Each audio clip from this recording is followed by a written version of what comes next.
Hello बच्चों, स्वागत है आपका हमारे इस YouTube चैनल कॉमर्स वाले सर पर। आज हम अपनी इस केबीटी सीरीज के तीसरे दिन पर चर्चा करने वाले हैं प्रश्नावली 2.2 पर।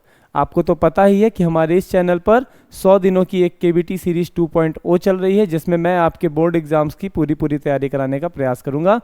प्रयास क्या, मैं तो पूरी तैयारी कराऊंगा ही।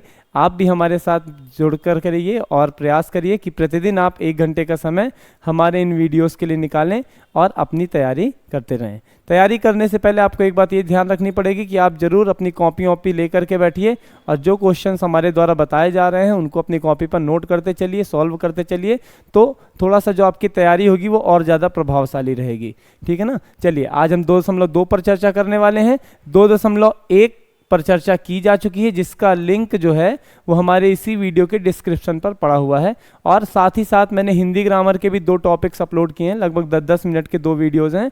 आप उनको भी जा करके देख सकते हैं, उनकी लिंक भी हमारे इसी वीडियो के डिस्क्रिप्शन में पड़ी हुई है। ठीक है ना। चलिए, तो हम आज बता दें आपको कि निम्न द्विघात बहुपदों के शून्य ज्ञात करना। ये हमारे पास बहुपद दिए गए हैं, ये सारे के सारे बहुपद द्विघात बहुपद हैं। कैसे पता चला? तो पता ऐसे चला कि इसकी सबसे बड़ी घात क्या है? 2 है। सबसे बड़ी घात 2। आप 6 के 6 क्वेश्चंस को देखेंगे तो यहाँ पे सबसे बड़ी घात 2 है, तो इसलिए कहा जा सकता है कि ये द्विघात बहुपद हैं।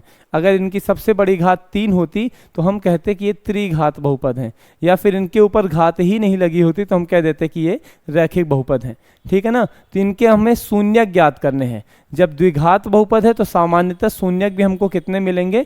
2 मिलेंगे। तो ये दोनों शून्यक हमें ज्ञात करने हैं, और शून्यक ज्ञात करने के बाद इनके गुणांकों के बीच के संबंध की सत्यता की भी जांच करनी है। मतलब हमको ये भी चेक करना है कि हमारा जो सवाल है वो सही हुआ है कि नहीं है। हमारे सवालों के बीच हम जो इन सवालों को सॉल्व करने के बाद जो हमारे पास 2 आंसर आए हैं, जिनको हम शून्यक कहते हैं, उनमें तालमेल मिल हो रहा है कि नहीं हो रहा है। एक बात आपको बता दें कि ये जैसे कि एक्स स्क्वायर, तो यहाँ पर जो एक्स स्क्वायर है इसको हम a मानते हैं, कितने x हैं वो b का मान कहलाएगा, और जो अचर संख्या है वो c का मान कहलाएगी। आप इसी प्रश्नावली के नीचे जाकर के देख सकते हैं कि द्विघात बहुपद का जो मानक रूप होता है वो क्या कहलाता है? ax square plus bx plus c, जहाँ पर a b c वास्तविक संख्याएं होती हैं, या हम अचर संख्याओं की बात करें, अचर संख्याएं हैं। ठीक है ना। तो हमको a b c का मान मिलना है। जो x स्क्वायर का मान होगा उससे हमको a का मान मिलेगा, जो x का मान होगा उससे हमको b का मान मिलेगा, और जो सबसे पीछे संख्या होगी जिसमें किसी प्रकार की कोई भी चर संख्या नहीं जुड़ी होगी उससे हमें c का मान मिलेगा। चलिए सॉल्व करते हैं, तब आपको ज़्यादा अच्छे से समझ में आएगा। बात यहाँ पर मैं ये जो बात कर रहा हूँ वो इसलिए कर रहा हूँ कि हमारे इन क्वेश्चंस में 2 जगह पर, यानी कि प्रश्न नंबर 4 और प्रश्न नंबर 5 जो है, यहाँ पर सिर्फ 2 अंक ही दिए गए हैं, मतलब 2 ही पद दिए गए हैं, है ना। तो यहाँ पर ये जो 2 पद हैं, यहाँ पे प्रश्न लिखा हुआ है 4u स्क्वायर प्लस 8u। अब 4u स्क्वायर प्लस 8u लिखा हुआ है, तो जो 2 घात वाली संख्या ये जो है ना चर संख्या, ये हो जाएगा a का मान, और कितने u हैं तो ये हो जाएगा b का मान। अब यहाँ पे सिर्फ और सिर्फ अचर संख्या नहीं दी गई है, तो मतलब यहाँ पर c का मान क्या हो जाएगा? 0 हो जाएगा। ऐसे ही एक सवाल, एक प्रश्न, ये 5वां नंबर भी दिया गया है, जो लिखा हुआ है t स्क्वायर माइनस 15। तो जो 2 घात वाली संख्या होती है उससे अपन को a का मान मिलता है, जो 1 घात वाली संख्या होती है उससे हमें b का मान मिलता है, और जो अचर संख्या होती है उससे हमें c का मान मिलता है। तो यहाँ पर a और c का मान तो मिलेगा, b का मान क्या हो जाएगा? 0।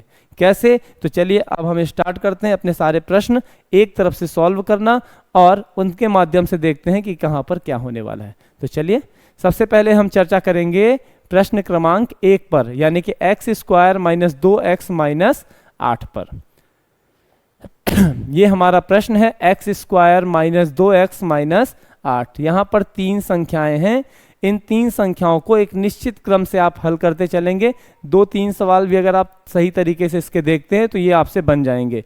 ठीक है ना। तो x square minus 2x minus 8 यहाँ पर दिया गया है। हमसे कहा जा रहा है कि भैया इनके शून्यक ज्ञात करना है। शून्यक ज्ञात करना है गुणनखंड विधि के द्वारा। तो चलिए देखते हैं भाई कैसे निकलेगा। यहाँ पे संख्या है एक्स स्क्वायर, यहाँ संख्या है 2x, यहाँ संख्या है 8। हमको बनानी है जोड़ी। जोड़ी बनती है कितने की? 2 की। अगर मैं एक्स स्क्वायर और 2x की जोड़ी बनाऊंगा तो बेचारा 8 रह जाएगा। अगर मैं 2x और 8 की जोड़ी बनाता हूं तो x रह जाता है। तो अब मैं क्या करूं, तो हमने सोचा कि हम बीच वाली संख्या को क्या करते हैं, दो भागों में बांट लेते हैं, वही ज़्यादा बेहतर रहेगा। तो चलिए, बीच वाली संख्या क्या है, 2। अब बांटे तो बांटे कैसे, तो भैया बीच वाली संख्या 2 को हमें ऐसे दो भागों में बांटना है कि अगर उन दोनों भागों को जोड़ें या घटाएं तो आंसर क्या आना चाहिए, 2 आना चाहिए। और गुणा करने पर क्या आंसर आना चाहिए, तो भैया कितने एक्स स्क्वायर है, ये कितने सर खड़े हैं, एक सर खड़े हैं, है ना। ये पेन है, कितने पेन है, तो एक पेन है। तो ऐसे एक्स स्क्वायर के सामने कोई भी अचर संख्या नहीं है, कोई भी अंक नहीं लिखा हुआ है, तो कितने एक्स स्क्वायर है, कितने एक्स नहीं पूछ रहा हूं। कई बार बच्चे पूछते हैं जब उनसे कि कितने एक्स स्क्वायर, तो कहते 2 है। भैया एक्स 2 है, ना कि एक्स स्क्वायर। ये पूरी संख्या ऑलरेडी क्या कहलाएगी, एक्स स्क्वायर। मैंने बोला कितने एक्स स्क्वायर हैं। अगर यहां लिखा होता 5 एक्स स्क्वायर तो कितने की जगह पे क्या आ रहा होता, 5। तो कितने एक्स स्क्वायर, 5। लेकिन जब कुछ नहीं लिखा हुआ है तो कितने एक्स स्क्वायर कहलाएंगे, 1 कहलाएगा। तो यहाँ कितने एक्स स्क्वायर लिखें बेटा, 1 एक्स स्क्वायर। तो ऐसी कंडीशन में एक क्रम से लगा हुआ है सवाल। तो हमको बीच वाली संख्या 2 को ऐसे दो भागों में बांटना है कि जोड़ने या घटाने पर 2 आए और गुणा करने पर तो सबसे आगे वाली संख्या सबसे पीछे वाली संख्या का गुणा करो। 1 अट्ठे 8 या 8 एकम 8। गुणा करने पे क्या आना चाहिए, 8 आना चाहिए। तो ठीक है ना। तो हम यहाँ पे क्या करेंगे, हमने सोचा 2 कैसे लिख सकते हैं, तो 3 में से 1 घटाया, तो 3 में 1 घटाया 2 तो आ गया, लेकिन 3 एक कम 3 हो रहा है। तो भैया ये वाला मान तो सही नहीं हो रहा, तो इसको गलत करो। ऐसा करते 4 में से 2 घटा लेते हैं। तो 4 में से 2 घटाएंगे तो क्या आ जाएगा, 2 आ जाएगा। हाँ भैया आ जाएगा। और 4 में अगर 2 का गुणा करेंगे तो कितना आ जाएगा, तो 4 दूनी 8 आ जाएगा। तो ये वाला हमारा ऑप्शन क्या हो जाएगा, सही हो जाएगा।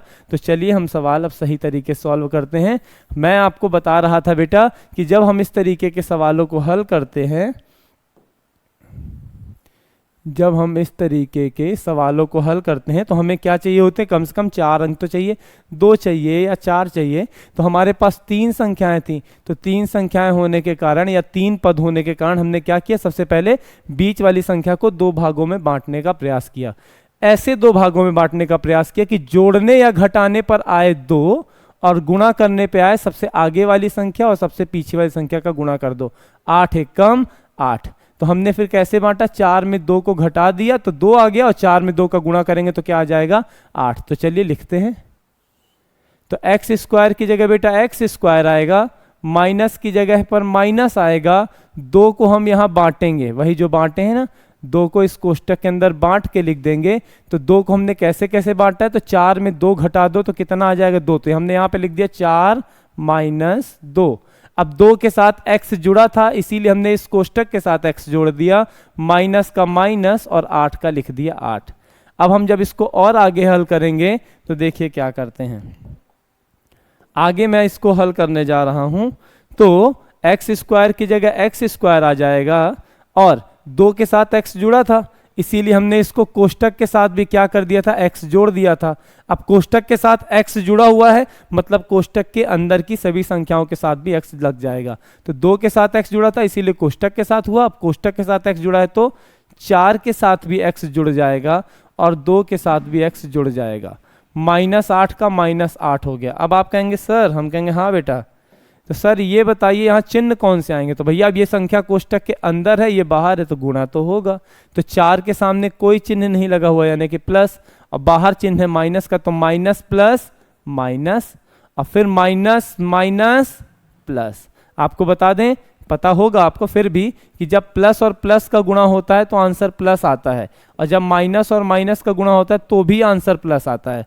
मतलब जब एक जैसे चिन्ह होते हैं तो आंसर क्या आता है, प्लस। लेकिन एक प्लस है और दूसरा माइनस है तो प्लस माइनस माइनस, और पहला माइनस दूसरा प्लस है तो माइनस प्लस भी क्या होता है, माइनस। मतलब कि चिन्ह एक जैसे होंगे तो आंसर प्लस में होगा, चिन्ह अलग अलग होंगे तो आंसर जो होगा वो माइनस में होगा। तो एक्स स्क्वायर -4x + 2x -8, ये अब हमारे पास 4 संख्याएं आ चुकी हैं। अब इन 4 संख्याओं को लेकर के हम क्या करेंगे, हम दो संख्याओं की जोड़ी बनाएंगे, ठीक है ना।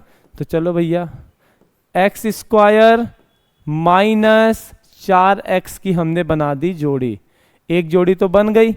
अब जो बीच में चिन्ह है इसको हमें छोड़ना पड़ेगा और हमने छोड़ दिया, प्लस को हमने बाहर छोड़ दिया।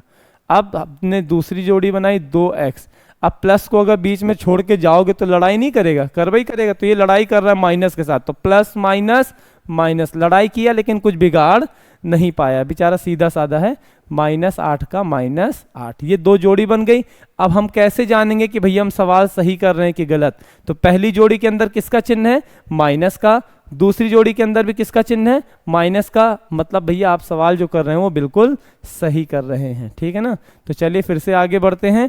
अब जोड़ी बन गई है तो अब ऐसा करो, कॉमन निकाल लो, ठीक है ना। तो अब कॉमन निकालेंगे। कॉमन यानी ऐसी संख्या जो दोनों तरफ हो, जो पहली इसमें भी हो, इसमें भी हो और इसमें भी हो। तो यहाँ पे देखिए x का स्क्वायर है, मतलब कितने x हैं? 2x हैं। और यहाँ पर है 4 और x, तो यहाँ पर भी x आ रहा है और यहाँ पर भी x आ रहा है, तो x हम निकाल लेंगे बाहर। 2x में से एक x चला गया तो क्या बचेगा? x माइनस का माइनस, यहाँ 4 है और x है तो x को निकाल लिए बाहर, तो क्या बचेगा बेटा? 4, ठीक है ना। चलिए प्लस की जगह क्या आ गया? प्लस आ गया। अब हम यहां से भी सोचे कि कुछ कॉमन निकाले, तो यहां पर है x, यहां पर तो x है ही नहीं, तो x तो निकल नहीं सकता। यहां पे संख्या है 2, यहां पे संख्या है 8। तो आप ऐसा करो, ऐसी एक संख्या बताओ जिसके पहाड़े में 2 भी आता है और जिसके पहाड़े में 8 भी आता है। ऐसी संख्या जिसके पहाड़े में 2 भी आता है और जिसके पहाड़े में 8 भी आता है। तो भैया 2 के पहाड़े में 2 भी आता है, 2 के पहाड़े में 8 भी आता है, तो हम ऐसा करते हैं 2 को बाहर निकाल लेते हैं। तो जब बेटा 2x में से 2 को बाहर निकाल लेंगे तो क्या बचेगा? x बचेगा। और 2 का पहाड़ा कितने बार पढ़े कि 8 आ जाए? 2 चौके 8, 4 बार, तो ये आ गया x - 4। अब कैसे पता चलेगा कि हम जो सवाल हल कर रहे हैं सही है कि गलत है? तो देखो यहाँ पे क्या बचा है कॉमन निकालने के बाद? x - 4। तो यहाँ पर भी वही बचना चाहिए, तो यहाँ पे भी क्या बचा है? x - 4, मतलब हमारा सवाल सही है। तो ऐसा करो, अभी कॉमन निकाले थे, एक बार और निकाल लो। क्या? तो कॉमन निकालना है। कैसे निकालेंगे? तो भैया ये है आपका पहला वाला भाग, ये है दूसरा भाग। इन दोनों भागों में क्या चीज कॉमन है? तो यहाँ पर भी x - 4 है और यहाँ पर भी x - 4 है। तो भैया हम यहाँ से x - 4 निकाल लिए। हमने क्या किया? यहाँ और यहाँ दोनों जगह क्या है? x - 4 है, तो हमने x - 4 को बाहर निकाल लिया। या फिर आप ये भी कह सकते हैं कि दोनों जगह क्या चीज कॉमन आ रहा है? तो x - 4 आ रहा है, तो x - 4 को हमने बाहर निकाल लिया। अब यहाँ से x - 4 चला गया तो क्या बचा? x बचा। और यहां से भी x - 4 चला गया तो क्या बचा? +2। ये हमारे 2 क्या आ गए? गुणनखंड आ गए। तो x² - 2x -8 का अगर हम गुणनखंड निकालते हैं तो गुणनखंड क्या आएगा? x - 4 और x +2, तो ये तो गुणनखंड कहलाएगा। अब हमको शून्यक निकालना है, तो भैया शून्यक कैसे निकालेंगे? तो बस 2 मिनट में शून्यक भी निकले जा रहे हैं। पहला सवाल था बेटा ये, इसलिए हमने थोड़ा सा ज्यादा डिटेल में बता दिया। अगले सवाल में थोड़ा जल्दी जल्दी चलेंगे, ठीक है ना। चलिए शून्यक निकालना है तो पहले अपन x - 4 संख्या लेंगे और x - 4 के बराबर में 0 लेंगे, ठीक है ना। तो लिखा अपन ने x - 4 बराबर 0 लेने पर, और बराबर 0 लेने पर अब हमको करना पड़ेगा पक्षांतर। पक्षांतर में क्या होता है बेटा? बराबर के इधर की संख्या को उधर भेज दो या बराबर के उधर की संख्या को इधर ले आओ। तो संख्या तो वही आती है लेकिन चिन्ह बदल जाता है। अगर प्लस का चिन्ह है तो माइनस हो जाता है और माइनस का चिन्ह है तो क्या हो जाता है? प्लस। संख्या का अगर गुणा हो रहा है तो पक्षांतर करने के बाद भाग हो जाता है, और पहले से भाग हो रहा है तो पक्षांतर करने के बाद गुणा हो जाता है, ठीक है ना। आप इधर की संख्या को उधर भी पक्षांतर कर सकते हैं और उधर की संख्या को इधर भी पक्षांतर कर सकते हैं, ठीक है ना। तो चलिए देखते हैं, यहां पर अब हम लिखेंगे पक्षांतर करने पर, पक्षांतर करने पर, ये समझ जाइए पक्षांतर करने पर हो गया। तो x बराबर 0 -4 है, पक्षांतर करेंगे तो क्या हो जाएगा? +4। तो x बराबर 4 और 0 को जोड़ दीजिए तो कितना आ जाएगा? 4। ये क्या हो गया? x का मान निकल आया, ठीक है ना। x का पहला मान क्या निकल आया? 4। ये हमारा पहला शून्यक है। दूसरा शून्यक फिर से निकालेंगे तो दूसरा मान लेंगे। क्या है दूसरा मान? x + 2। तो फिर अपन यहां लिखेंगे कि x + 2 के बराबर 0 लेने पर। तो भैया जब 0 ले तो लिए हैं, अब क्या किया जाए? पक्षांतर करो। क्या करोगे? तो हमने कर दिया पक्षांतर करने पर। आप पक्षांतर कर रहे हैं तो कैसे, तो x की जगह x, बराबर की जगह बराबर, 0 की जगह 0, +2 है ना बेटा, पक्षांतर करने पर क्या हो जाएगा, -2, +2 है ना, संख्या के सामने का चिन्ह देखा जाता है, +2 है, पक्षांतर कर दिए तो हो जाएगा -2। तो x बराबर 2 में 0 गया तो क्या आ जाएगा, 2 ही आ जाएगा। भैया 2 के साथ जब गुणा करोगे या भाग करोगे 0 का, मतलब 0 का जब हम किसी भी संख्या से गुणा या भाग करते हैं तो आंसर 0 आता है। जोड़ने या घटाने पर वही संख्या आती है जिसको हम जोड़ या घटा रहे हैं, ठीक है ना, मतलब 0 का फर्क जोड़ने घटाने पे नहीं पड़ता है। तो ये हाँ 2 में 0 घटा या 0 में 2 घटा आएगा तो 2, लेकिन बड़ी संख्या कौन है, 2, इसके सामने किसका चिन्ह है, माइनस का, तो यहाँ पर माइनस का चिन्ह लगेगा, ठीक है ना। तो इस तरीके से हमने 2 शून्यक निकाल लिए। तो हम यहाँ लिख देंगे अतः x बराबर 4 और कॉमा -2, ठीक है ना। ये हमारे क्या निकला है, शून्यक। अगर सवाल की बात की जाए तो सवाल आपका हो चुका है यहाँ पर कंप्लीट, लेकिन हमारे क्वेश्चन में कह रहा है इनके गुणांकों में संबंध ज्ञात करिए। तो गुणांक में संबंध कैसे निकालेंगे, तो उसको भी मैं अभी, पहला क्वेश्चन है तो मैं आराम से ही समझाने का प्रयास करूंगा, आप भी समझिएगा। ये आपका सवाल था, अगर आपको कुछ भी दिक्कत हुई हो तो आप पीछे जा करके एक बार फिर से देख सकते हैं। पहला सवाल अगर आपको समझ में आ गया तो आगे आने वाले सवालों में आपको किसी प्रकार की दिक्कत नहीं होगी। तो ये सवाल अगर आपको नहीं बना है, कहीं कुछ दिक्कत रहेगी तो एक बार पीछे जाके फिर से देख लीजिए, ठीक है ना। चलिए, मान तो निकल आया, अब हम इनकी जांच करेंगे। जांच करने के लिए हमने फिर से यहाँ पर सवाल पहले से लिख रखा है। जांच जो करेंगे तो जांच के लिए x² - 2x - 8 ही हमारा सवाल है जो हमने अभी पहले किया है पीछे पेज पे। अब यहाँ पर हमको मान निकालना है, किसका किसका निकालना है, तो a का निकालना है, b का निकालना है और c का निकालना है।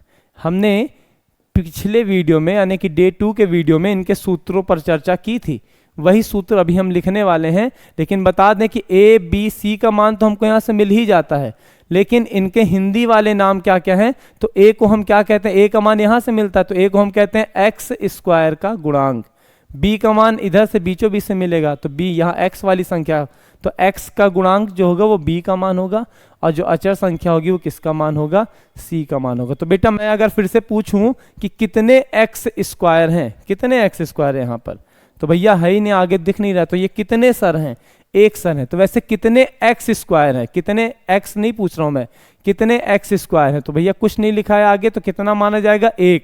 तो x² का गुणांक हो जाएगा 1। x² का गुणा किससे हो रहा है, 1 से हो रहा है, ठीक है ना।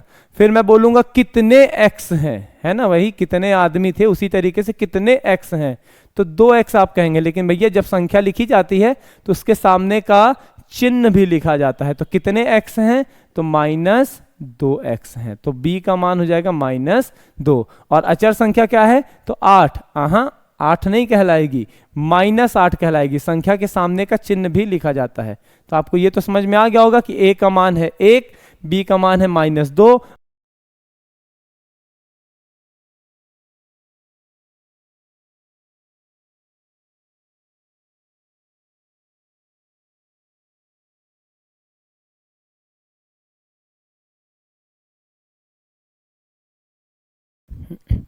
हम बात कर रहे थे कि अल्फ़ा बीटा जो है ये क्या है, ठीक है ना। तो इन अल्फ़ा बीटा की अगर बात करें तो हम जो इस प्रश्न को हल कर रहे थे, तो इस प्रश्न का जो आंसर आया था शून्यक, x का मान आया था 4 और -2, तो ये जो x का मान 4 और -2 है, यही क्या है, अल्फ़ा और बीटा। तो अल्फ़ा का मान कहलाएगा 4 और बीटा का मान कहलाएगा -2। तो चलिए अब हम स्टार्ट करते हैं इसकी जांच करना। ये मान तो आपको समझ में आ गए होंगे कि ए बी सी का मान कैसे आया और अल्फ़ा बीटा का मान कैसे आया। तो अब मैं बात कर रहा हूँ शून्यकों का योगफल के माध्यम से सत्यता की जांच करने। मतलब ये जो हमारा प्रश्न है इसके गुणांकों की सत्यता या संबंध जांच कर रहे हैं। तो इसके लिए सबसे पहले हम शून्यकों का योगफल करेंगे। शून्यक हैं ये अल्फ़ा और बीटा जो हैं ये हमारे क्या कहलाएंगे, शून्यक कहलाएंगे, ठीक है ना। तो शून्यकों का योगफल का जो सूत्र होता है वो कहलाता है अल्फ़ा प्लस बीटा बराबर, अब यहाँ पर आप ये चीज़ लिख सकते हैं कि -b/a। और अगर आप लिखना चाहें तो ऐसे भी लिख सकते हैं कि माइनस की जगह पर माइनस और b किसका मान है बेटा, x का गुणांक, तो यहाँ लिख दिए -x का गुणांक बटे ये जो a है, a किसका मान है, तो x² का गुणांक, तो बटे हो जाएगा x² का गुणांक। आपको जो इच्छा आप उस तरीके से लिख सकते हैं। मेरे हिसाब से तो अल्फा प्लस बीटा का मान माइनस बी बटे ए लिखना ज़्यादा बेहतर होगा। चलिए अब देखते हैं क्या कैसा हो रहा है, ठीक है ना। तो भैया अल्फा का मान क्या दिया गया है, 4। अल्फा का मान है 4, तो 4 प्लस की जगह पर प्लस, बीटा का मान क्या है -2, तो हमने लिखा -2, लेकिन दो चिन्ह साथ साथ तो आते नहीं, तो हमने इसको कोष्टक के अंदर कर दिया। बराबर का बराबर, माइनस का माइनस, b का मान कह लें या x के गुणांक का मान कह लें। क्या दिया है, x के गुणांक का मान या b का मान -2, तो ये माइनस का माइनस लिखना पड़ेगा, और b का मान जो है वो -2 अलग से दिया गया है, तो इसको भी लिखना पड़ेगा। और बटे a लिखा हुआ है, तो a का मान क्या है या x स्क्वायर का गुणांक का मान क्या है, 1। चलो अच्छी बात है। इसके बाद इसको आगे लिखते हैं, तो 4 की जगह 4 प्लस और माइनस का गुणा हो जाएगा, तो प्लस माइनस माइनस, अलग अलग चिन्ह है, तो प्लस माइनस माइनस, और 2 का आ जाएगा 2, बराबर। इसको भी हल कर लें तो माइनस माइनस प्लस, तो भैया माइनस माइनस प्लस हो गए, 2 की जगह 2, 1 की जगह पर 1। 4 में हम जब 2 को घटाएंगे तो क्या आ जाएगा, 2 आ जाएगा, और बराबर 2 के बटे में 1 है, 1 का भाग दे दो, या फिर 1 तो किसी की भी संख्या के नीचे लगा भी सकते हैं और हटा भी सकते हैं। तो चलो भैया इससे हमने आधा सवाल जांच कर लिया है, दोनों का मान बराबर आया है, तो हम कह सकते हैं कि हाँ इसके कुछ शून्यक या कुछ जो गुणांक हैं वो सही हैं। अब अगली जांच करते हैं शून्यकों का गुणनफल के माध्यम से। शून्यकों के गुणनफल का भी अपना व्यक्तिगत या पर्सनली सूत्र होता है। गुणनफल, तो भैया शून्यक है अल्फा बीटा, तो हमने अल्फा और बीटा का गुणा कर दिया, एक तरीके गुणे का इंटू का चिन्ह है, बराबर। अब इनका सूत्र क्या होता है, तो अल्फा प्लस बीटा का सूत्र होता है माइनस बी बटे ए, और अल्फा इंटू बीटा का सूत्र होता है सी बटे ए। अब c की जगह अगर आप लिखना चाहें तो लिख सकते हैं अचर संख्या बटे एक्स स्क्वायर का गुणांक, ठीक है। लिख ही देता हूं, पहला सूत्र सवाल है भाई आपका। तो c किसका मान है, c अचर संख्या का मान कहलाता है, तो हम इसकी जगह पे लिख सकते हैं अचर संख्या बटे a किसका मान कहलाता है, एक्स स्क्वायर के गुणांक का, तो एक्स स्क्वायर का गुणांक, ठीक। थोड़ा सा समझ जाइएगा। चलिए अब अपन इसको सॉल्व करते हैं। तो सॉल्व करने के लिए सबसे पहले अल्फा का मान, तो अल्फा का मान क्या है 4, तो ये आ गया 4, गुणे बीटा का मान, तो बीटा का मान क्या -2, फिर 2 चिन्ह आ गए, तो भैया कोष्टक में बंद कर दो, कोई बड़ी बात थोड़ी ना है। सी का मान कितना है -8, अब बटे ए का मान क्या है बेटा 1। अब गुणा कर दो, तो भैया संख्या से पहले चिन्ह का गुणा होगा, तो इस संख्या के सामने कोई चिन्ह नहीं मतलब प्लस, इसके सामने तो माइनस है, तो प्लस माइनस माइनस, और 4 दूनी 8।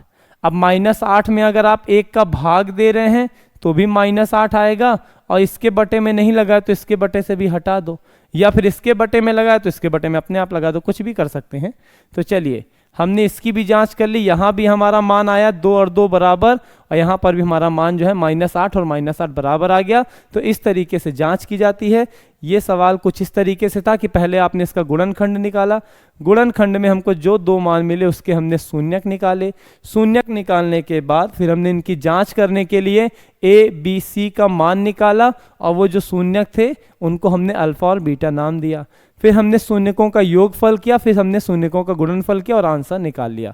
आपको बता दूं कि इस पार्ट से जो ऑब्जेक्टिव टाइप क्वेश्चंस आते हैं उसमें आपको कई बार इस तरीके का मान दिया जाता है, फिर ए बी सी का मान आपको निकालना रहता है, और ऑब्जेक्टिव टाइप क्वेश्चन में क्या पूछा जाता है कि भैया इस बहुपद के शून्यकों का योगफल क्या होगा। तो आपको इस तरीके से इसको हल करना पड़ता है, पूरा इधर वाला नहीं, सिर्फ इधर वाला। तो हम बता देते हैं कि इसके शून्यकों का योगफल 2 होगा, या शून्यकों का गुणनफल पूछेगा तो कह देना -8 होगा। उसके लिए आपको सूत्र याद रखना पड़ता है।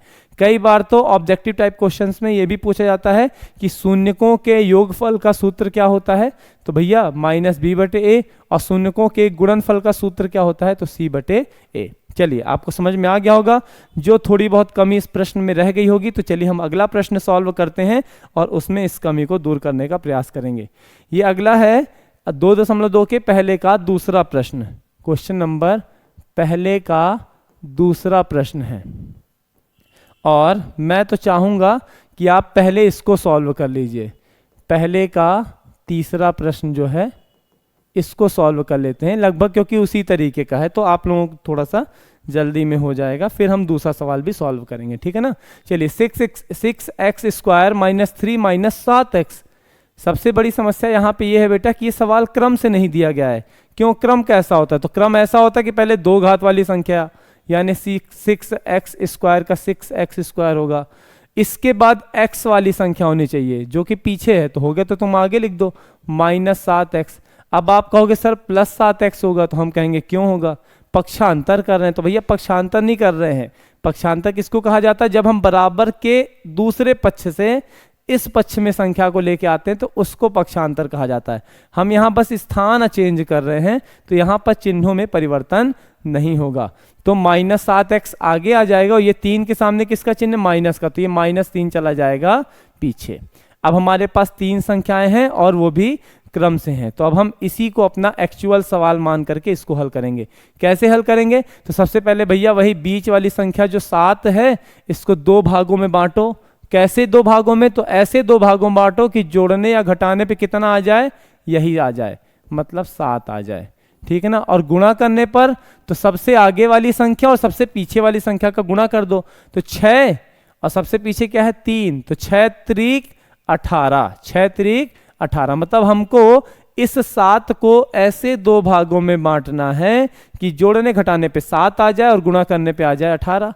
तो आप बांट सकते हैं। हमने 4 और 3 किया कि 4 3 7 होता है, लेकिन 4 3 तो 12 होता है ना चलेगा।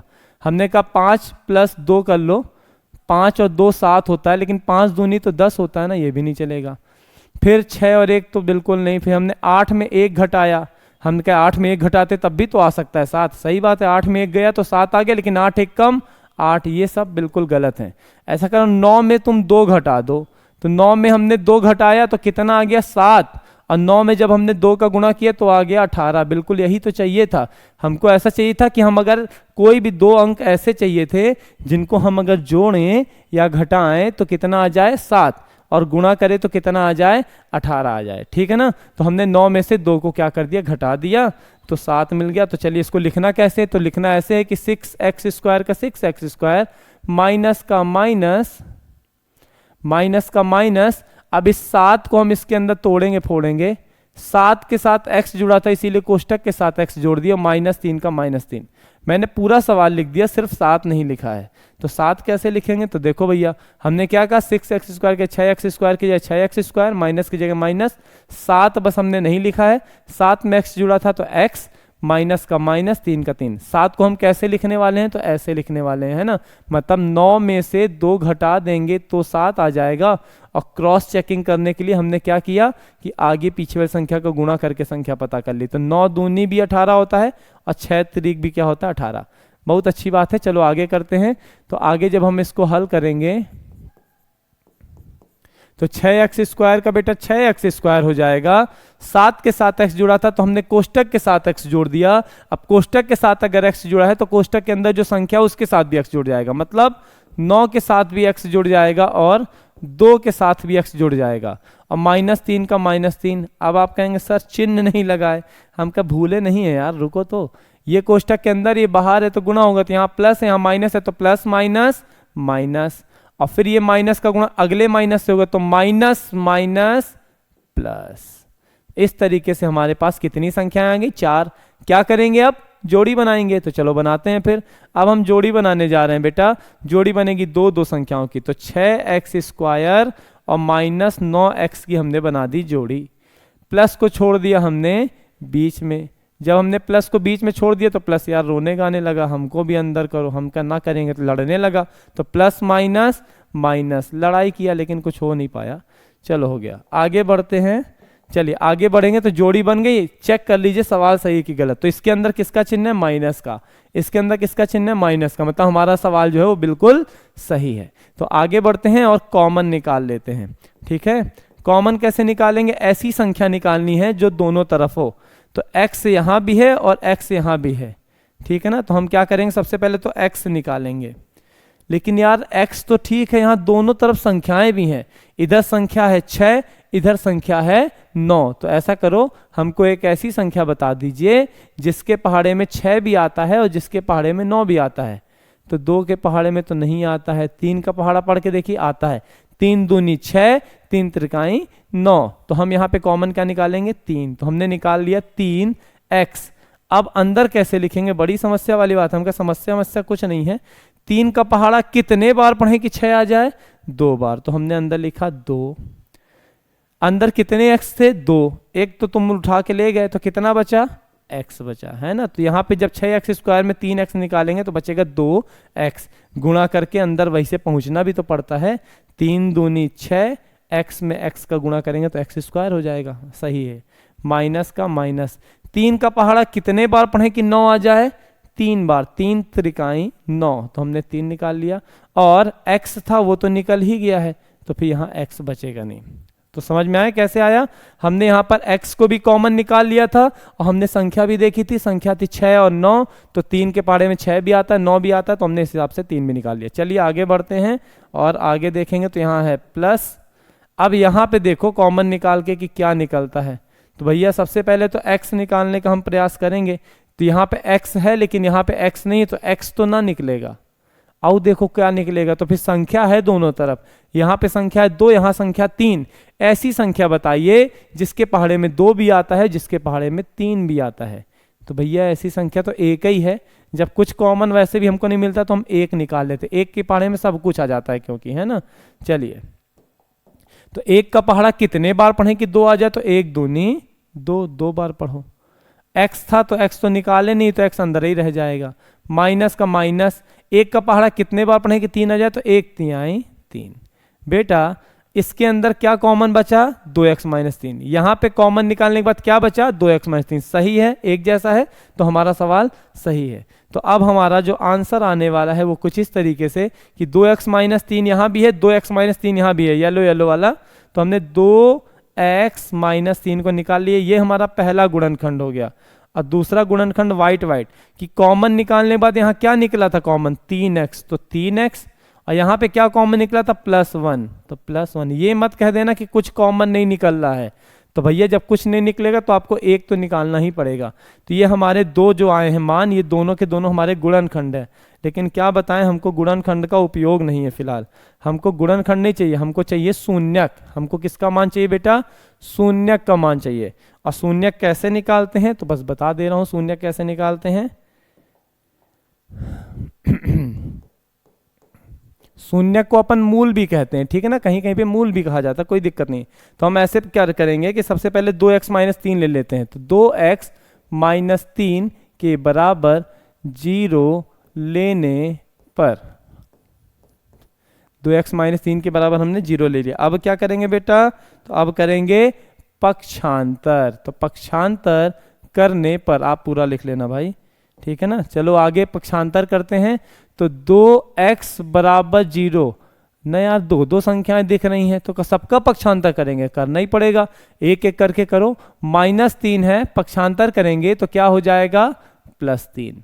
तो 2x = 0 में 3 जोड़ेंगे तो क्या आएगा? 3 और 0 3। गुणा थोड़ी ना कर रहे हैं कि 3 0 0 हो जाएगा। 3 और 0 को जोड़ रहे हैं तो 3 ही आएगा। लेकिन यार ये तो 2x का मान आ गया। हमको 2x का मान नहीं चाहिए, हमको सिर्फ x का मान चाहिए। तो ऐसा करो, फिर पक्षांतर कर दो। तो बताएं बेटा, जब किसी संख्या के सामने कोई चिन्ह नहीं होता है तो प्लस माना जाता है। और जब 2 संख्याओं के बीच में, खासतौर एक चर संख्या और एक अचर संख्या के बीच में कोई चिन्ह नहीं होता है तो गुणे का चिन्ह माना जाता है। तो यहाँ 2x लिखा हुआ है, तो 2 और x, हमको मान चाहिए x का। तो x के साथ 2 का क्या हो रहा है? कोई चिन्ह नहीं है बीच में, मतलब गुणा हो रहा है। तो पक्षांतर में क्या हो जाएगा बेटा? भाग। तो 3 तो पहले से ही था, ये 2 का गुणा हो रहा था, भगा दो इसको तो क्या हो जाएगा? भाग हो जाएगा। तो x का पहला मान हमको मिल गया है 3/2। अब हम इसी तरीके से फिर से सवाल हल करेंगे, मतलब कि दूसरा मान निकालेंगे, मतलब कि दूसरा शून्यक। तो दूसरा शून्यक क्या किससे निकलेगा? 3x + 1 से। तो लिखेंगे 3x + 1 = 0 लेने पर। तो भैया अब क्या करेंगे? तो करेंगे क्या? अब हम पक्षांतर करेंगे। क्यों करेंगे? क्योंकि हमको x का मान निकालना है और x के साथ तो बहुत सारी चीज़ें जुड़ी हुई हैं। तो एक एक करके भगाना शुरू करो। बिल्कुल 3x का 3x बराबर के नीचे बराबर, 0 के नीचे 0, +1 है बेटा, पक्षांतर करेंगे तो क्या हो जाएगा -1। तो 3x का 3x बराबर 0 में 1 घटाओ या फिर 1 में 0 घटाओ, कितना आएगा 1 आएगा। बड़ी संख्या के सामने किसका चिन्ह है, माइनस का चिन्ह है, तो 3x का मान क्या आ गया बेटा -1 आ गया। लेकिन 3x का मान आया है, हमको तो सिर्फ x का मान निकालना है, तो हो गया, कोई बात नहीं, बड़ी बात नहीं है। अपन क्या कर देंगे यहाँ पक्षांतर, तो फिर से पक्षांतर कर दीजिए, ठीक है ना। तो x बराबर -1, 3 और x के बीच में कोई चिन्ह नहीं था, मतलब गुणा हो रहा था, तो पक्षांतर में हो जाएगा भाग, ठीक है ना। तो x का मान कितना आ गया है, तो भैया आ गया है -1/3। तो भैया x का पहला मान मिला 3/2, दूसरा मिला -1/3। हम यहां पर लिखेंगे, हम यहां पर लिख दे रहे हैं, अतः x का मान क्या क्या है, तो 3/2 जो कि पहला शून्यक है, कॉमा -1/3 ये है दूसरा शून्यक, ठीक है ना। आ गया, सवाल आपका हल हो गया है, जांच करना है। अब इस बार ये इस तरीके की संख्या है ना, इसीलिए मैंने जांच के लिए लिया था कि पता नहीं आप आगे तक वीडियो देख पा रहे हैं कि नहीं देख पाए, तो मैंने कहा इसी में कंप्लीट हो जाए। चलिए अब हम जांच करने के लिए आगे बढ़ते हैं। तो जांच करने के लिए हमारे पास ये सवाल दिया गया है 6x² -3 -7x। पहले सवाल को सुधारेंगे, कैसे, 6x² को पहले ठीक है, -7x को आगे लिख देंगे और -3 को लिख देंगे पीछे। इसके हिसाब से अब ABCD का मान निकालेंगे। तो ABCD का मान कैसे निकलेगा, कितने x² है बेटा 6, तो ये हो गया है x² का गुणांक, या ये भी कह सकते हैं x² का गुणा किससे हो रहा है 6 से, तो ये हो गया हमारे A का मान। अब हमको x का गुणा किससे हो रहा है -7 से, तो x का मान क्या कहलाएगा -7, तो B का मान हो गया। और अचर संख्या क्या दी गई है -3, तो ये हो गया हमारे C का मान। तो कितने x² हैं 6, कितने x हैं -7, और क्या लिखा हुआ है -3। तो इस तरीके से हमको A B C का मान मिल गया। अब बात आती सर अल्फा बीटा का मान क्या है, तो भैया देख लो ना पीछे जाके क्या क्या मान आया, 3/2 और -1/3। तो अल्फा का मान हो जाएगा 3/2 और बीटा का मान हो जाएगा -1/3। अब हम इस सवाल को हल कर सकते हैं। सबसे पहले हम कैसे करेंगे, शून्यकों का योगफल लिखेंगे, मतलब अल्फा और बीटा को जोड़ देंगे तो क्या आता है मान -b/a, ठीक है। अब अल्फा और बीटा का मान लिख दीजिए। अल्फा का मान कितना है 3/2 प्लस बीटा का मान कितना है बेटा -1/3, ठीक है। बराबर की जगह बराबर, माइनस की जगह माइनस बी का मान कितना है बेटा -7, तो ये माइनस अपनी जगह है। अब बी के साथ माइनस, मतलब बी के मान में माइनस जुड़ा है तो 2 बार माइनस लिखा जाएगा, और ये जो है ना संख्या के साथ वाला माइनस ये कोष्टक में चला जाएगा।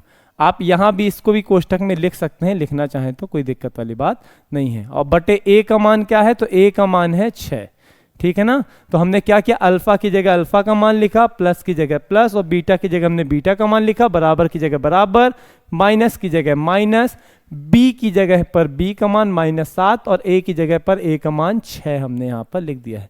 गुणा भाग कर दीजिए। आप लघुत्तम निकाल के भी इस सवाल को हल कर सकते हैं, और लघुत्तम ना निकालना चाहें तो जब भी हर का मान अलग अलग हो तो एक सस्ती सुंदर टिकाऊ सी टेक्निक यूज कर सकते हैं कि ऊपर का गुणा नीचे, हाँ लेकिन पहले ऊपर का गुणा नीचे, फिर नीचे का गुणा ऊपर, और फिर नीचे का गुणा नीचे करिएगा। तो पहले हम ऊपर का गुणा नीचे करेंगे, तो 3 त्रिकाई 9, 3 त्रिकाई 9, प्लस का चिन्ह था तो प्लस ही लगा देंगे, ठीक है ना।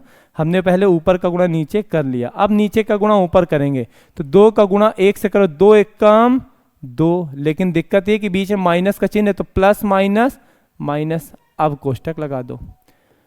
ऊपर का गुणा नीचे हो गया, 3 त्रिकाई 9 हो गया, फिर नीचे का गुणा ऊपर आपने कर लिया, 2 1 कम 2 हो गया, माइनस था तो माइनस आ गया। अब नीचे का गुणा नीचे कर दो, तो 2 तिहाई 6, ठीक है ना।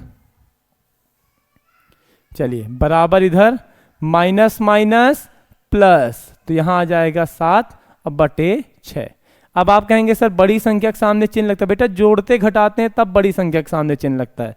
यहाँ पे हमने चिन्हों का किया है गुणा, तो माइनस माइनस प्लस, गुणा करने में जो बोलते हैं वही लिखते हैं, तो माइनस माइनस प्लस हो गया, तो यहाँ पे आएगा सीधे 7/6। इसको और हल करना पड़ेगा थोड़ा सा, तो हल कर लीजिए। 9 की जगह 9 प्लस और माइनस -2। हमने बोला ना जब चिन्हों का गुणा होगा तो जो बोलेंगे वो लिखेंगे, प्लस माइनस माइनस, तो हमने यहाँ पे माइनस लिख दिया, बटे 6 बराबर आ रहा है 7/6। 9 में से 2 गया तो क्या आ जाएगा 7/6, और यहाँ पर भी क्या है आपका 7/6। तो ये आपका आ गया आंसर, जो कि बराबर है, मतलब हमने जो सवाल किया वो बिल्कुल सही किया है। अब हम शून्यकों का गुणनफल करके मान निकालने का प्रयास करेंगे। तो शून्यकों का गुणनफल मतलब कि अल्फा और बीटा का गुणा कर दीजिए। जब हम अल्फा बीटा का गुणा करते हैं तो हमारा आंसर आता है C/A।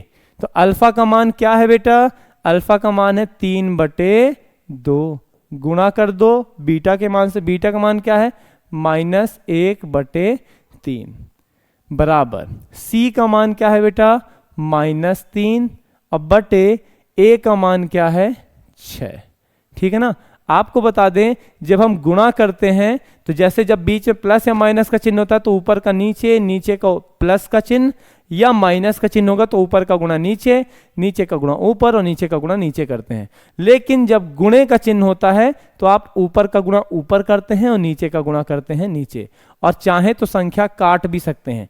देखिए 2 तरीके से इसको हल किया जा सकता है। 3 और 3 काट दो तो बचेगा -1/2, और 3 एकम 3, 3 दूनी 6 कर दो तो यहां भी बचेगा 1/2। आप ऐसा भी कर सकते हैं, ठीक है ना। और या फिर ऐसा कर सकते हैं कि सीधे मान तो उधर बराबर ही आ रहा है, इसका मान सीधे गुणा करके मान तो बराबर करना है, तो 3 का गुणा 1 मेरे को 3 एकम 3, और यहां कोई चिन्ह नहीं प्लस, तो प्लस माइनस माइनस, 2 तिहाई 6, यहां भी क्या है -3/6। हमको मान बराबर करना है, इसको हल नहीं करना है। हल करना होता तो हम इसको 1/2 1/2 भी कर सकते थे, ठीक है ना। जब गुणे का चिन्ह होता है तो ऊपर का गुणा ऊपर और नीचे का गुणा नीचे हो जाएगा, ठीक है ना। तो हमारा ये भी आंसर जो है वो बिल्कुल सही है। मेरे ख्याल से आप लोगों को समझ में आ गया होगा। अब जो मैं तीसरा सवाल बताने जा रहा हूं, जो कि आपकी प्रश्नावली 2.2 का सवाल है, पहले का दूसरा। ये सवाल एक तरीके से इंपॉर्टेंट है, इसमें आंसर भी सेम सेम आते हैं, लेकिन मेरे ख्याल से अब आपको इस क्वेश्चन को सॉल्व करने में समस्या नहीं होगी, ठीक है ना। यहाँ पे क्रम से है सवाल, है क्रम से। ये याद रखना कि 4 यहाँ पे संख्या अचर है और S लिखा हुआ है, ना कि 5। मैं थोड़ा S और 5 एक जैसा बना देता हूँ, इसलिए मैं आपको बता रहा हूँ। 4S का स्क्वायर माइनस 4S प्लस 1 लिखा हुआ है, ठीक है ना। चलिए हल करेंगे। उसी तरीके से बीच वाली संख्या 2 को ऐसे 2 भागों में बांटेंगे कि जोड़ने घटाने पे क्या आ जाए 4, और गुणा करने पे 4 एकम 4, मतलब हमको 4 को, बीच वाली संख्या 4 को ऐसे 2 भागों में बांटना कि जोड़ने घटाने पे भी 4 आ जाए और गुणा करने पे भी क्या आ जाए बेटा 4। गुणा करना कैसे देखते हैं, तो पहले बीच वाली संख्या तो दी गई है, सबसे आगे वाली संख्या सबसे पीछे वाली संख्या का गुणा कर देते हैं, तो जो आता है फिर वैसे मानते हैं ना कि बीच वाली संख्या 4 को ऐसे 2 भागों में बांटना है कि जोड़ने घटाने पे 4 आ जाए और गुणा करने पे भी 4 एकम 4 आ जाए। तो सिंपल है, 2 और 2 को जोड़ोगे तो भी 4 हो जाएगा, और 2 और 2 को गुणा करेंगे तो भी क्या हो जाएगा 4। तो चलिए सवाल सॉल्व करते हैं। तो 4S स्क्वायर, मैं S वैसा वाला बना दे रहा हूं, ऐसे करके ऐसे वाला, 4S स्क्वायर माइनस, फिर 4 के साथ S जुड़ा था इसीलिए हमने 4 को तो यहाँ तोड़ेंगे फोड़ेंगे बांटेंगे, 4 के साथ S जुड़ा था इसीलिए हम कोष्टक के साथ भी S जोड़ दिए और +1 का क्या लिख दिए +1। कोई समस्या नहीं, समस्या। 4 को हमको ऐसे 2 भागों में बांटना था कि जोड़ने घटाने पे भी 4 है, गुणा करने पे भी 4 है, तो हमने बांट दिया है। कैसे, 2 + 2, 2 और 2 को जोड़ेंगे तो 4 आ जाएगा, 2 का 2 में गुणा करेंगे तो भी 4 आ जाएगा। अब ऐसा करो, इसको कोष्टक से निकाल दो। जी जी भैया निकाल रहे हैं। तो 4S स्क्वायर का 4S स्क्वायर माइनस का माइनस, 4 के साथ S जुड़ा था तो कोष्टक के साथ हमने S जोड़ के लिख दिया। कोष्टक के साथ S जुड़ा है तो कोष्टक के अंदर वाली संख्या के साथ भी S जुड़ा ही होगा, मतलब 2 के साथ भी S जुड़ जाएगा, माइनस अभी नहीं लगाएंगे, 2 के साथ भी S जुड़ जाएगा, मतलब पहले वाले 2 के साथ भी s जुड़ जाएगा और दूसरे वाले 2 के साथ भी s जुड़ जाएगा, और +1 का +1। यहाँ कोई कौन सा चिन्ह है? माइनस। यहाँ कोई चिन्ह नहीं, तो प्लस माइनस माइनस और माइनस प्लस भी माइनस। 1 2 3 4 संख्याएं आ गई हैं। हमको अब बनानी है जोड़ी। बड़े ही ध्यान से सुनिएगा, समझिएगा। तो भैया जोड़ी बना रहे थे, तो पहली जोड़ी बनी किसकी? 4s² माइनस 2s की। फिर हमने माइनस बीच में छोड़ दिया। बेचारा बहुत रो रहा था कि हमको क्यों छोड़ रहे हैं। हमने कहा छोड़ नहीं रहे, नियम है, सवाल सॉल्व कर रहे हैं। लेकिन हम माइनस छोड़े तो माइनस लड़ाई करने लग गया। लड़ा जा करके बेचारा प्लस भी लड़ाई करता था, कुछ नहीं बिगाड़ पाता, लेकिन माइनस बिगाड़ लेगा। माइनस प्लस माइनस क्या करें, है ना। तो भैया यहाँ पे कोष्टक के इस संख्या के बीच में किसका चिन्ह है? माइनस का। इसके बीच में भी किसका चिन्ह है? माइनस का। मतलब हमारा सवाल जो है वो पूरी तरीके से सही है। ठीक है, चलिए आगे सॉल्व करते हैं। अब बारी है कॉमन निकालने की, तो चलिए कॉमन निकालते हैं। कॉमन निकालने के लिए बता दें, यहां पर भी s है, यहां पर भी s है, तो हमने s निकाल लिया कॉमन। लेकिन आप कहेंगे सर संख्या भी मिल रही है। हम कहें हाँ सही बात है। तो हाँ भैया बिल्कुल सही बात है, संख्या भी मिल रही है। यहाँ पे संख्या है 2, यहाँ पे संख्या है 4। तो ऐसी संख्या बताओ जिसके पहाड़े में 2 भी आता है और 4 भी आता है। तो भैया 2, तो हमने 2 को निकाल लिया बाहर। तो यहाँ पे दोनों तरफ s था, इसलिए s कॉमन निकला। यहाँ पे संख्या थी 2, यहाँ संख्या थी 4। 2 के पहाड़े में 2 भी आता है, 4 भी आता है, इसीलिए 2 भी बाहर निकल गया। तो चलो अब देखते हैं अंदर क्या आएगा। तो 2 का पहाड़ा कितने बार पढ़े कि 4 आ जाए? 2 बार। 2 दूनी 4, तो 2 लिख दिए। और 2 ठो s थे, 1 ठो s निकल गया, तो कितने s बचेंगे? 1 s बचेगा। माइनस का माइनस। अब है 2s, तो भैया 2 तो निकाल लिए, तो 2 का पहाड़ा कितने बार पढ़ेंगे कि 2 आ जाए? 1 बार। और s जो था वो तो निकल ही गया है, तो कोई बात नहीं है। ठीक है ना। तो इस तरीके से आपने क्या किया? पहला मान निकाल लिया। ठीक है ना। तो अंदर बचा 2s - 1। अब ये माइनस जो था ये पहले से है तो लगा रहेगा। अब यहाँ पे s है, लेकिन यहाँ पे s नहीं है, तो s तो बाहर ना निकलेगा। यहाँ संख्या है 2, यहाँ संख्या 1। अब तो भैया ऐसी संख्या बताओ जिसके पहाड़े में 1 भी आता है और 2 भी आता है। तो है 1। हमने 1 को बाहर निकाला यहाँ पर। जब 1 को बाहर निकालेंगे तो देखते हैं अंदर क्या बचता है। 1 का पहाड़ा कितने बार पढ़े कि 2 आ जाए? 2 बार, तो 2 हो गया, s का s हो गया। 1 का पहाड़ा कितने बार पढ़े कि 1 आ जाए? 1 आ जाएगा। यहाँ पे क्या बचा है? 2s - 1। यहाँ पे भी क्या बचा है? 2s - 1। सेम सेम है, मतलब हमारा सवाल सही है और हमारा पहला आंसर भी यही है कि 2s - 1 दोनों तरफ आ रहा है। तो हमने तो एक आंसर ये बना लिया और दूसरा कॉमन वाला लिख लेंगे। तो यहाँ पे क्या कॉमन निकाले थे? 2s, और यहाँ पे क्या? -1। अरे ये तो दोनों के दोनों सेम आंसर आ गए। हाँ भैया सेम आ गए, लेकिन हल आपको दोनों बार करना पड़ेगा। अभी अपन यहाँ पे शून्यक निकालेंगे ना जब, तो शून्यक निकालते समय हमको दोनों बार सवाल हल करना पड़ेगा।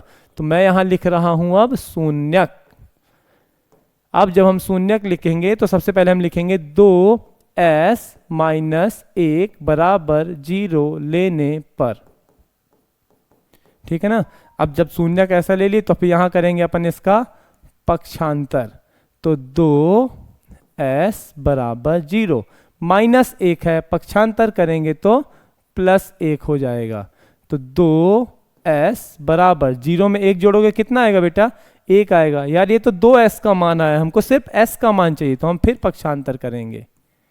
ठीक है ना। अब s = 1, 2 और s के बीच में कोई चिन्ह नहीं है, मतलब गुणा हो रहा है, तो पक्षांतर में क्या हो जाएगा? भाग। तो भैया ये क्या हो गया? आपका आंसर आ गया। s का पहला मान क्या आया है? 1/2। इसी तरीके से अगर आप सॉल्व करेंगे तो फिर दूसरा मान क्या है? दूसरा भी वही है, क्या है? 2s - 1। फिर हल करो, 2s - 1 = 0 लेने पर। ये नहीं कि दोनों मान सेम है तो एक ही बार हल करें, आपको हल करना पड़ेगा। मैं भी जल्दी जल्दी हल कर दे रहा हूं।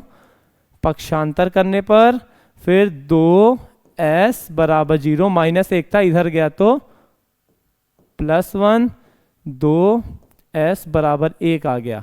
फिर पक्षांतर करेंगे। अब जब हमने फिर पक्षांतर किया तो s = 1, 2 का यहाँ पे गुणा होता, पक्षांतर में हो जाएगा भाग। तो इसका मान भी आ गया 1/2, इसका मान भी आ गया 1/2। तो यहाँ लिख दो अतः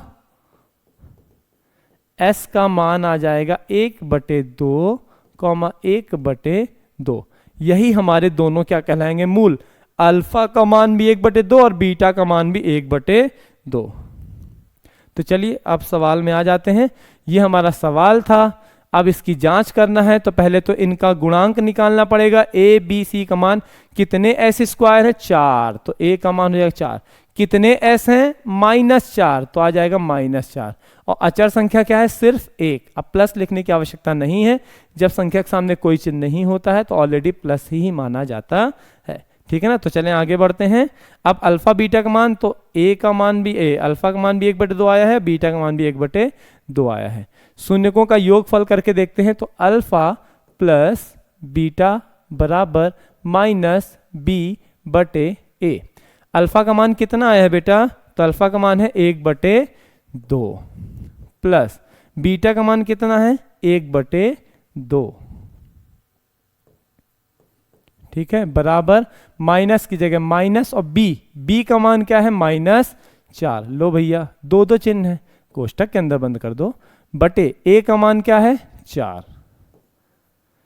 चलो हल कर लेते हैं। अब आप जैसे देखो एलसीएम वाला करना चाहो तो भी कर सकते हो, नहीं तो अगर ऊपर के नीचे, नीचे के ऊपर, नीचे के नीचे करना तो भी कर सकते हो। ऊपर के नीचे, नीचे के ऊपर वाला कर लेते हैं। 2 दून 2 एक कम 2 प्लस 2 एक कम 2, हमने ऊपर का गुणा नीचे किया, नीचे का गुणा ऊपर किया, बटे 2 दूनी 4। यहाँ माइनस माइनस प्लस, तो 4/4। 2 और 2 को जोड़ोगे कितना आ जाएगा 4/4 बराबर 4/4। अब यहीं तक रुकना है, यहीं तक रुक जाओ। काट पीट के 1/1 बनाना है तो भी बना दोगे, कोई दिक्कत वाली बात नहीं है। गुणनफल देख लेते हैं बेटा, शून्यकों का गुणनफल भी करके देख लेते हैं। तो सूत्र होता है अल्फा इंटू बीटा बराबर c/a। अल्फा का मान है 1/2 गुणे बीटा का मान है 1/2 बराबर c का मान है 1 और a का मान है 4। जब भी गुणे का चिन्ह होता है तो ऊपर का गुणा ऊपर और नीचे का गुणा नीचे, तो 1 एक कम 1 और 2 दूनी 4। ऑलरेडी यहां पर है 1/4। इस तरीके से हमारा सवाल हल हुआ। मैंने तीनों बड़े बड़े क्वेश्चन बता दिए बेटा, इतने आराम से बताए हैं। अगर आप इसको पढ़ करके आप अपनी गणित की प्रश्नावली 4.2 भी अगर हल करते हो तो आपसे बन जाएगा। उसमें भी हमको इसी तरीके से मान निकालना है। ठीक है ना। आप चाहें तो प्रैक्टिस कर सकते हैं, थोड़ा समय और पढ़ लीजिएगा। चलिए अब हम अगले प्रश्नों के, ये हमने सॉल्व करा दिया था। अब थोड़े से अलग तरीके के सवाल देखते हैं। यहाँ पे ऑलरेडी 2 संख्याएं हैं, मात्र 2 ही संख्या है, तो हम किसको बांटे, कैसे बांटे भैया, बांटने की जरूरत नहीं, 2 की जोड़ी तो बनी जाती है, तो सीधे तुम बना दो जोड़ी 4u² प्लस 8u। ये पहले सवाल का चौथा सवाल है। 4u² प्लस 8u जोड़ी बन गई, अच्छी बात है। कॉमन निकाल दो, है ना। अब तो जांच वांच करने की भी कोई जरूरत नहीं है। यहां भी u है, यहां भी u है, तो u तो निकल आएगा बाहर। यहां संख्या है 4, यहां संख्या 8। ऐसी संख्या बताइए जिसके पहाड़े में 4 भी आता है और 8। तो भैया 2 के पहाड़े में 4 भी आता है और 8, और 4 के पहाड़े में भी 4 और 8 आता है, तो 2 और 4 में बड़ा कौन 4। तो हम संख्या यहाँ पे सेलेक्ट करेंगे 4। हम ऐसी संख्या चुनते हैं जिसके पहाड़े में 4 भी और 8 भी, लेकिन वो संख्या क्या होनी चाहिए, अगर 2-3 संख्या है तो जो सबसे बड़ी वाली होगी उसको चुना जाएगा। तो 4 के पहाड़े में 4 भी आता है और 8 भी, तो हमने 4 को भी बाहर निकाल लिया और u को भी बाहर निकाल लिया। 4 तो निकल ही गया है, 4 तो निकल ही गया है, तो 4 तो बचेगा नहीं। 2 u थे, 1 u निकल गया, तो 1 u बच जाएगा। प्लस की जगह प्लस। 4 का पहाड़ा कितने बार पढ़े कि 8 आ जाए, 2 बार, 4 दूनी 8। तो भैया यहाँ पे आया 2, u था वो तो निकल गया, तो बचेगा नहीं। तो बस हमारा आंसर आ गया, गुणनखंड निकल आया। आपका पहला गुणनखंड है 4u और दूसरा गुणनखंड है u प्लस 2। अब आप क्या निकाल दो, शून्यक निकाल दो। बस अगले दोनों तीनों सवाल ऐसे ही सॉल्व हो जाएंगे 1-1 मिनट में ही। तो 4u के बराबर 0 लेने पर अब क्या करेंगे, तो भैया अब करेंगे पक्षांतर। पक्षांतर जब करेंगे तो u बराबर 0, 4 और u के बीच में कोई चिन्ह है नहीं है। जब संख्या के बीच में कोई चिन्ह नहीं होता है तो गुणा होता है, तो पक्षांतर में करेंगे भाग। अब तुम 0 में बेटा 4 का भाग दे रहे हो तो 4 0 0 ही हो जाता है, तो u का पहला मान क्या आ गया 0। चलो दूसरा मान भी निकाल लेते हैं। तो अब दूसरी संख्या क्या थी u प्लस 2, तो u प्लस 2 बराबर 0 लेने पर। ठीक है ना। अब पक्षांतर करेंगे तो u बराबर 0, +2 है, पक्षांतर करेंगे तो हो जाएगा -2। तो u बराबर 2 में से 0 जाएगा 2 आ जाएगा बेटा, बड़ी संख्या माइनस का चिन्ह है तो माइनस। जब संख्या को जोड़ते या घटाते हैं तो बड़ी संख्या के सामने वाला चिन्ह लगा देते हैं। अतः करके लिख दीजिए, अतः u का पहला मान है 0, दूसरा है -2, तो ये दोनों क्या हो गए हमारे शून्यक हो गए। जांच कर ली जाए तो चलो जांच करके देखते हैं। तो भैया 4u² + 8u, बड़े ध्यान से सुनिएगा और a b c सबका मान लिखना है। सबसे पहले u², तो u² का गुणांक जो होगा वो a का मान होगा। कितना है, कितने u² हैं 4, कितने u² हैं 4। फिर 8u, कितने u हैं, तो u का जो गुणांक होगा वो b का मान होगा, 8u है तो u का गुणांक यानी b का मान हो जाएगा 8। और अचर संख्या दी है, नहीं दी है तो अचर संख्या का मान होगा 0। लिखना आपको सबका मान पड़ेगा, ठीक है ना। अल्फा का मान क्या आया था 0 और बीटा का मान आया था, ये अल्फा का मान ये बीटा का मान, मतलब पहला आंसर अल्फा का मान, दूसरा आंसर बीटा का मान -2। शून्यकों का योगफल कर दीजिए तो बेटा अल्फा + बीटा बराबर -b/a। अल्फा का मान क्या है, तो अल्फा का मान है 0, प्लस की जगह प्लस, बीटा का मान क्या है -2, तो इसको ब्रैकेट में कर दो, माइनस की जगह पर माइनस, बी की जगह पे बी का मान क्या है बेटा 8, और ए की जगह, ये थोड़ा बड़ा हो गया क्यू हस हो गया है, हाँ तो ए की जगह ए का मान क्या है 4 जी। अब भैया 0 का 0 प्लस माइनस -2 हो गया। यहाँ 8 में 4 का भाग दे दीजिए, 4 एकम 4, 4 दूनी 8, तो यहाँ बचा माइनस और 2, 2 में 0 जाएगा तो 2 आएगा, बड़ी संख्या 2 के सामने माइनस है तो -2 बराबर -2, दोनों का मान बराबर है, मतलब हमारा सवाल जो है सही है। अगला शून्यकों का गुणनफल देख लेते हैं, तो अल्फा × बीटा बराबर c/a। अल्फा का मान है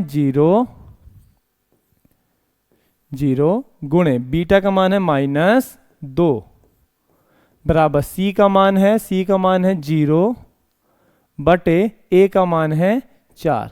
बेटा 0 से अगर 0 का गुणा किसी भी संख्या में करेंगे तो आपका आंसर आएगा 0, 0 में किसी का भाग भी करेंगे तो भी आंसर आएगा 0। तो चलिए इस तरीके से आपका ये सवाल भी हो गया कंप्लीट। जल्दी से एक क्वेश्चन और देख लेते हैं। क्वेश्चन ही नहीं यहाँ तो, t² - 15, अच्छा है t² - 15 दिया गया। तो अब मैं आपको फिर एक छोटी सी ज्ञान की बात बताने जा रहा हूं। जैसे रूट के अंदर 2 × 2 लिखा है तो 2 की जोड़ी बनती है तो 2 बाहर निकल आता है। तो हम इसको ऐसे भी कह सकते हैं ना, √2 जैसे ये पहले कुछ ऐसे था, √2 × √2, ये भी संख्या रूट के अंदर थी, ये भी रूट के अंदर थी, तो हम क्या अलग अलग कहा हो, एक साथ आ जाओ, तो हमने इनको एक साथ लिख दिया 2 × 2। अब इनकी जोड़ी बन गई तो 2 निकल आएगा बाहर। ऐसे ही √3, कलर चेंज कर लें, ऐसे ही अगर √3 × √3 कहीं टहल रहा होगा तो हम कहेंगे अकेले अकेले क्यों टहल रहे भैया, एक साथ टहलो घूमो, तो 3 × 3 हो जाएगा। अब 3 3 की बन गई जोड़ी तो 3 निकल आएगा बाहर। तो भैया 2 का मान होता है √2 × √2। ऐसे ही 3 का मान होता है √3 × √3। ऐसे ही आपको किसी का मान अगर आपसे नहीं बन रहा है तो अगर 5 का देखना है तो 5 का मान होगा √5 × √5। ऐसे ही 15 का अगर देखना है तो 15 किस चीज का स्क्वायर होगा, तो √15 × √15, मतलब √15 × √15 जब 2 बार आएगा तो वो क्या हो जाएगा, √15 का हो जाएगा स्क्वायर। तो यहां पर t का मान दिया है, अब देखिएगा यहां पर दिया गया t², तो इसके ऊपर तो ऑलरेडी स्क्वायर है, अच्छा लग रहा है। हम सोच रहे हैं अब यहाँ पे कॉमन जैसा तो कुछ दिख नहीं रहा, तुम जोड़ी बना भी दोगे तो कॉमन कैसे निकालोगे, निकलेगा ही नहीं। तो फिर क्या किया जाएगा, तो हमने कहा यहाँ t² तो ठीक दिख रहा है, ये भी यार थोड़ा सा रूट के अंदर मतलब स्क्वायर में होता तो अच्छा लगता, तो हमने यहाँ लिख दिया √15 का स्क्वायर। तो √15 का अगर आप गुणा √15 में करेंगे तो आंसर 15 आ जाएगा। मैं भी समझा चुका हूँ, मेरे ख्याल से आपको समझ में आया होगा। अब ये तो यार एक सूत्र जैसे दिख रहे हैं, कैसा सूत्र, अरे बचपन में पढ़े थे कि पहली संख्या के ऊपर स्क्वायर भी हो और दूसरे के ऊपर भी स्क्वायर हो, तो दोनों को एक बार जोड़ के लिख देते हैं और एक बार घटा के लिख देते हैं। तो हम भी यही सूत्र लगाएं, लिख दिए ए स्क्वायर माइनस बी स्क्वायर बराबर ए प्लस बी, ए माइनस बी से तुलना करने पर। तो जब इनकी तुलना इस सूत्र से कर देंगे तो इसकी जगह हम ये लिख सकते हैं कि जब t के ऊपर भी स्क्वायर है, रूट 15 के ऊपर भी स्क्वायर है, तो हम इसकी जगह लिख सकते हैं कि t को और रूट 15 को एक बार जोड़ के लिख दो और t को और रूट 15 को एक बार घटा के लिख दो। तो ये हमारे दो ठो हो गए आंसर। अब आप अगर इनका शून्यक निकालना चाहते हैं, अगर आप इनका शून्यक निकालना चाहते हैं तो निकाल लो भाई। तो पहले क्या लिखेंगे, t प्लस रूट 15 बराबर 0 लेने पर। अब जब 0 आपने ले ही लिया है तो फिर सीधे क्या कर दो, पक्षांतर भी कर दो। तो t बराबर 0 प्लस रूट 15 है, पक्षांतर में हो जाएगा माइनस रूट 15। तो t का मान आ जाएगा माइनस रूट 15। रूट 15 में 0 जाएगा, रूट 15 आएगा, बड़ी संख्या के सामने माइनस का चिन्ह है तो माइनस का चिन्ह हो गया। तो t का मान आ गया माइनस रूट 15। अब आप फिर दूसरी संख्या ले लो। तो दूसरी संख्या क्या है बेटा, t माइनस रूट 15। तो लिखेंगे t माइनस रूट 15 बराबर 0 लेने पर। फिर यहाँ पे क्या कर देंगे, पक्षांतर कर देंगे। तो जब पक्षांतर करेंगे आप बेटा तो t बराबर 0, माइनस रूट 15 है, पक्षांतर होके जाएगा बेटा तो प्लस रूट 15। तो t का दूसरा मान आएगा, रूट 15 में 0 जोड़ दो चाहे घटा दो, आंसर रूट 15 ही आएगा। तो इस तरीके से आप यहाँ लिख सकते हैं, जल्दी जल्दी में थोड़ा सा, अतः t बराबर minus root 15 comma plus root 15। तो प्लस लिखने की आवश्यकता नहीं, सिर्फ रूट 15 लिख दो। चलिए जल्दी से इसकी जांच भी कर लेते हैं, क्योंकि जब सवाल इस तरीके का है तो जांच भी ऊटपटांग हो सकती है। टी स्क्वायर माइनस 15 लिखा है, तो भैया टी स्क्वायर का गुणांक, टी स्क्वायर का गुणांक, तो भैया कितने टी स्क्वायर हैं, 1। तो a का मान हो जाएगा 1, ठीक है। कितने t हैं, तो सिर्फ t वाला मान तो दिया ही नहीं गया है, तो क्या करें, तो क्या करेंगे, 0 लिख दो। अचर संख्या क्या लिखी हुई है, -15, तो c का मान हो जाएगा -15। अल्फा बीटा का मान, तो भैया अभी देखो, एक का मान माइनस रूट 15, एक का प्लस रूट 15, तो यहां लिख दो माइनस रूट 15 और यहां प्लस लिखने की आवश्यकता नहीं है, सिर्फ रूट 15। चलो शून्यकों का योगफल गुणनफल कर लो, बस आंसर आ रहा, बस मैं इतने में ही कंप्लीट कर दूंगा अभी। अल्फा प्लस बीटा बराबर माइनस बी बटे ए। अब मेरे ख्याल से 5 सवाल करने के बाद सूत्र तो आपको रट गया होगा। अल्फा का मान क्या है बेटा, माइनस रूट 15 प्लस बीटा का मान क्या है, सिर्फ रूट 15 बराबर माइनस की जगह माइनस बी, बी की जगह क्या है 0 बटे ए की जगह क्या है 1, minus root 15 plus root 15, plus minus minus, बेचारे कट पिट जाएंगे, आंसर आ जाएगा 0। और 0 में तुम किसी का भाग दे लो, आंसर तब भी क्या आ जाएगा 0, आ गया आंसर। शून्यकों का गुणनफल कर लो, तो अल्फा इंटू बीटा बराबर सी बटे ए। तो अल्फा का मान क्या है बेटा -15, इसमें गुणा कर लो, बीटा का मान क्या है 15 का, बराबर सी का मान क्या है बेटा, सी का मान है -15 और ए का मान क्या है, ए बेचारा बड़ा हो जाता है, ए का मान क्या है 1, माइनस रूट 15 का प्लस रूट 15 से गुणा करो तो माइनस प्लस माइनस, और रूट 15 का रूट 15 से गुणा करोगे, ये देखो रूट 15 का आपस में अपन ने गुणा किया, हमने कहा एक साथ लिख दो भैया, और जब हमने एक साथ लिख दिया तो 15 निकल आया बाहर, जोड़ी बन गई ना, रूट के अंदर से कोई संख्या तब बाहर निकल आती है जब उसकी जोड़ी बन जाती है। तो रूट 15 का रूट 15 से ही गुणा करोगे तो 15 आ जाएगा, और यहाँ 15 के नीचे 1 था तो छोड़ दो उसको, -15। इस तरीके से आपके सवाल हो गए कंप्लीट।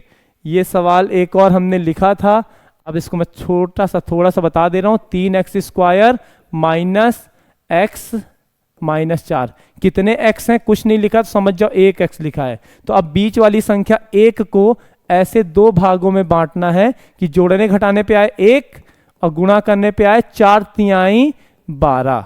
तो बेटा तुम 4 में से ही 3 को घटा दोगे, 4 में से 3 घटा दोगे तो 1 आ जाएगा और 4 तिहाई आ जाएगा 12।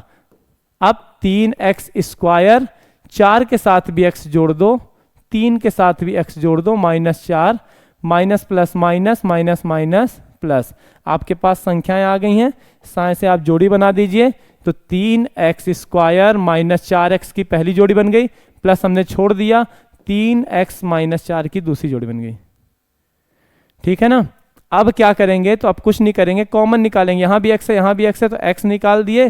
तो जब x निकल ही गया है तो यहाँ पे संख्या कोई नहीं निकल रही, ना तो एक निकलेगा तो एक हो गया, ना निकालो। यहाँ लिख के क्या करोगे, तो 3 तो निकला नहीं, 3 रह जाएगा। 2x में से 1x निकल गया, x बचा, और 4x में से x चला गया तो बचा 4, प्लस कुछ ना कुछ यहाँ पे x निकल चुका था, इसलिए मैंने 1 को बाहर नहीं निकाला। यहाँ 3x माइनस 4 लिखा है, x तो निकलेगा नहीं, तो फिर 1 को तो निकालना पड़ेगा। तो 1/3 3 और 1 का पढ़ा कितने में पढ़े, 4। वैसे आपको समझ में आ ही गया होगा क्योंकि इतने सारे सवाल बता चुका हूँ। यहाँ भी 3x माइनस 4 है, यहाँ भी 3x माइनस 4 है, तो पहला आंसर हो जाएगा 3x माइनस 4 और दूसरा आंसर आ जाएगा x प्लस 1। बाकी इसको कैसे करना है आप करिएगा। अभी वीडियो ज़्यादा लंबा हो रहा था, नहीं तो मैं 2.2 के दूसरे नंबर के प्रश्न भी बता देता। मैं कल के वीडियो में 2.2 के दूसरे नंबर के प्रश्न भी हल करा दूंगा। 2, 4, 5, 6 जो ऑब्जेक्टिव कुछ इंपॉर्टेंट लगेंगे जो मैंने अभी तक नहीं बताए, ये भी बता दूंगा। मिलते हैं अगले वीडियो में, तब तक के लिए ऑल द बेस्ट। हमारे वीडियो को अपने अन्य मित्रों के साथ जरूर शेयर करें। जब हमारे वीडियो में रिस्पांस अच्छा देखने को मिलेगा तो स्वाभाविक सी बात है मेरा भी कॉन्फिडेंस बढ़ेगा और मैं आपके लिए और वीडियो लेकर के सही समय पे आ सकूंगा। आपका सपोर्ट इसमें कम दिखेगा तो हो सकता है फिर कुछ समय बाद आपके क्लास के वीडियोस ना आए, तो इसलिए प्लीज़ प्रयास करिए मेरा कॉन्फिडेंस बढ़ाने का। बाकी आपका रिजल्ट, आपके नंबर बढ़ाने का प्रयास मैं कर रहा हूँ। ठीक है, ऑल द बेस्ट।